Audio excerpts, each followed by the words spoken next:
coincidence. No be na government alụrụ ụzọ na ama nwa accident. No be na nke amero na amamo.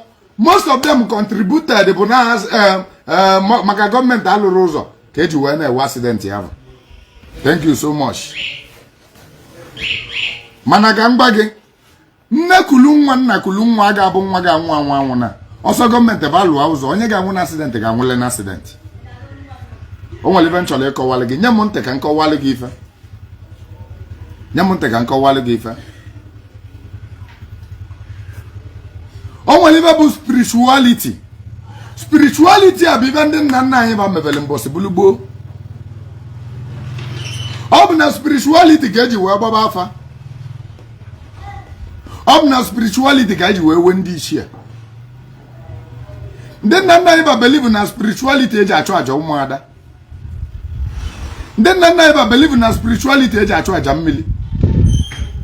Aja mmiri abụrụ tata ka o bido. Aja mmiri bido leru ụwa ji wee bido, eri Igbo ji wee bido ka aja mmiri bido. Adị m agwa gị maka na mụ na-achụ ya. Adị m agwa gị bịa ka nchụalụ gị. Ịmalị bụ otu oyi ga-esi wee ma onwe gị mee. Kama mụ sị ka nkọwalụ onye wele ntị ka ọnụ. Ọ bụrụkwa na iwu bụ na ị ga-ekweta n'ibe nwa nkwu.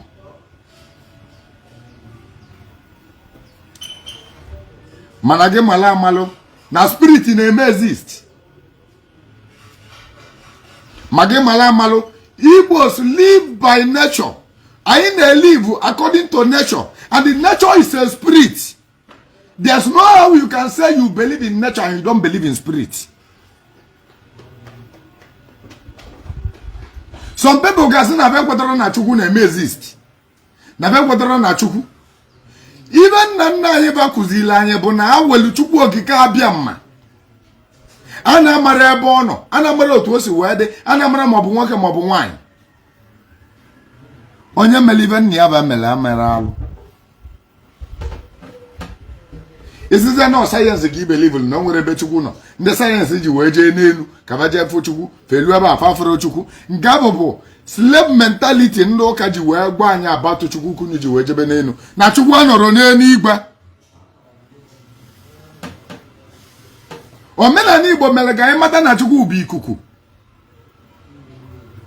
Na ọ bụrụ na ikuku na-ekuse gị ebe ọ bụla ị mana gị na Chukwu nọ.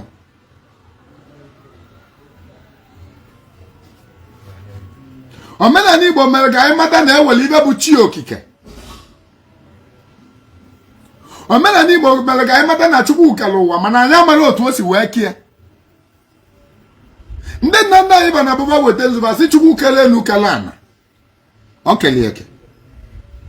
Mana anyị amara otu o si wee kie. Anyị mara mbọsị o kelie.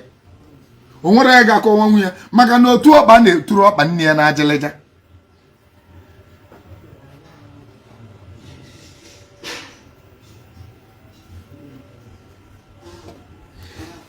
Can be the difference between the coincidence and the spirituality?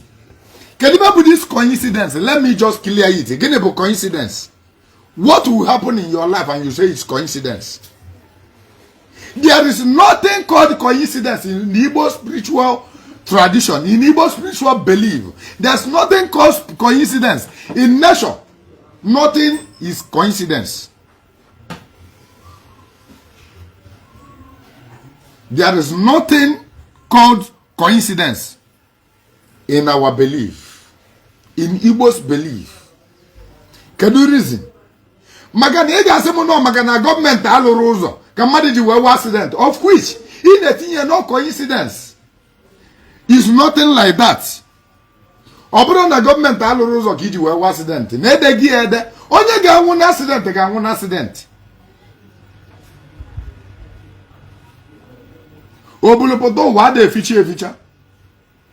Ife ọbụla mere mmadụ n'ụwa n'ụwa bụ ife ọkata n'aka alaka. Whether you believe it or not. Onye nige katala ije wee ada bụ chi ekwadolu na ọ ga-anwụ. Chi ekwadolu na ọ ga-ada. Onye na-enwere ụtata bụ chi ekwadolu na ọ ga-anwụ. Ọ bụ na chi ga-ekwadoro na ị ga-anwụ, o nwere ibe dị ka ị nwụrụ. I have a proof and I have how to clear you from this. I have an evidence how to clear you. Can you how to clear you? In Odugo mbụ mmadụ na-agba gị sị gị na ọ lọrụ nlọ ebe bubatala akpati ozu. Anyị nọdụgo mbụ mmadụ na-agba gị sị gị na ọ lọrụ nlọ mmadụ anwụọ na bebe. And for number of time for some time o ji wee lọ dị nlọ mmadụ anwụọ.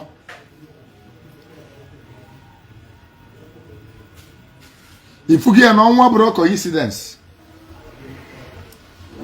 Spirit of death cannot come to you coincidentally.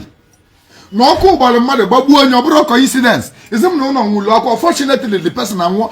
The person did not die unfortunately. Na ọkụ ọgbụgba. Kama na ife nye nyachi ihe kwetelu. Ife ọ kata na agalaga bụ na ọ ga-anwụ ọsọsọ de. Otu ọ ga-esizi wee nwa gbasa gị. Na ọkụ ga-agbagbu ihe ka ọ kata na akalaka. Na ọkụ ga-agba the whole building. Ịma na egeji ka onye a wee nwụọ ọkụ agba the whole building.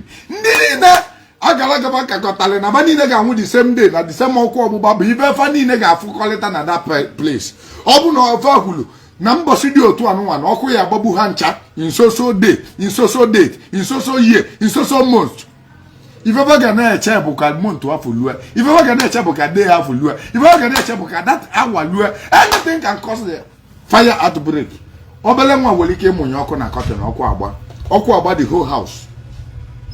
Enwere ike itinye electric iron na ọkụ agba the whole house. The only thing I can blame on but we live our ways of living how to appease the gods. Ma ọ bụrụ na ụdị ebe anụ nwachọ ime maka na ọkụ ga-agba o nwere mgbe ị ga-anọ na nlọ ị na-anụ na ọkụ gbara ụlọ na-agba gị na ọkụ ga-agba ụlọ. Prophecy has been living since. Prophecy is the ways of Igbos, is the ways of our spirituality. The reason why you dream is a proof, is enough proof to tell you that nothing happens with coincidence. Nothing is coincidence.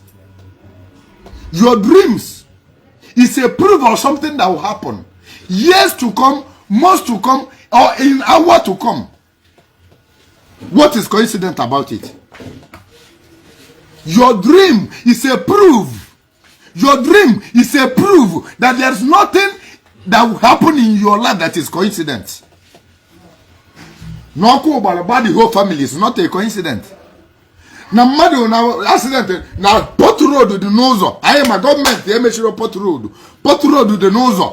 Onye wee bulu moto bulu the whole family na-agba la oh na-agba speed ọ na-agba ndị na-agba speed fa nwụsịgo. It's not a coincidence. Ụzọ abụ ọ na-agba gọọmenti na-alụrọ ọ bụ si galụ n'ụzọ abụ why o ji bulu na olu ụtọ na that thing eme. It's not a coincidence. Actually, I'm kill ya this our brothers now they back this thing. You guys are diverting